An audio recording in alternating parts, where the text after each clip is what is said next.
আসসালামু আলাইকুম রহমতুল্লাহ বারাকাতু। হ্যালো এভরিওয়ান, তোমরা কেমন আছো? আলহামদুলিল্লাহ আমি ভালো আছি। আজকের রেসিপি কচুরমুখী দিয়ে গরুর মাংস আর হচ্ছে চিংড়ি মাছ দিয়ে বিরিয়ানি।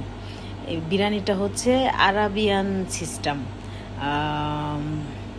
কি জানি বলে, যে চালটা ভাত রান্না করে খায় না ওই চালই, মানে কি চাল বলে জানি না, জানি এখন মনে আসতেছে না।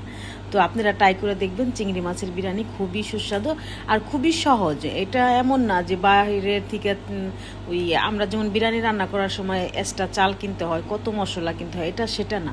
এটা একদম স্বাভাবিক ঘরোয়া মশলা দিয়ে খুব সহজে চিংড়ি মাছের বিরিয়ানি আর গরুর মাংস কচুরমুখী দিয়ে এত মজা, এত মজা সেটা বলার বাইরে। আলু দিয়া খাই যে আমরা, আলুর চেয়ে কচুরমুখী অনেক ভালো। আর আমার এটা অনেক ফেভারিট, কচুরমুখী আমার অনেক পছন্দ।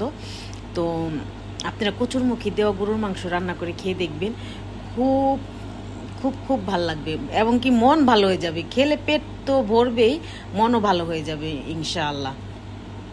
আর আমার ভিডিওটা কে কোথা থেকে দেখছেন কমেন্ট করবেন। ভিডিওটা লাইক, কমেন্ট, শেয়ার, সাবস্ক্রাইব করে পাশে থাকবেন প্লিজ। আপনারা নাচানাচি দেখতে এত পছন্দ করেন আর আমরা সহজ সরলভাবে ভিডিও করি, একটা লাইকও কেউ দেয় না, হাতে ব্যথা করে নাকি না আমাদের ভিডিও পছন্দ হয় না বিলা। আরে ভাই, এত অবহেলা করেন কেন? একটা কথাই বলে না যে না খাওয়ার চেয়ে যাই খাওয়া অনেক ভালো।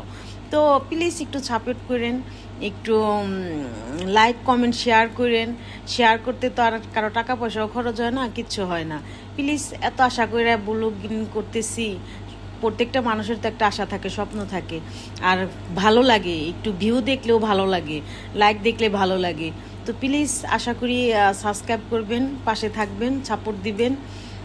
যারা যারা আমার ভিডিও দেখছেন তাদেরকে অসংখ্য ধন্যবাদ। আল্লাহ তাদেরকে ভালো রাখুক, সুস্থ রাখুক, সহি সালামতে রাখুক। আল্লাহুম্মা আমিন।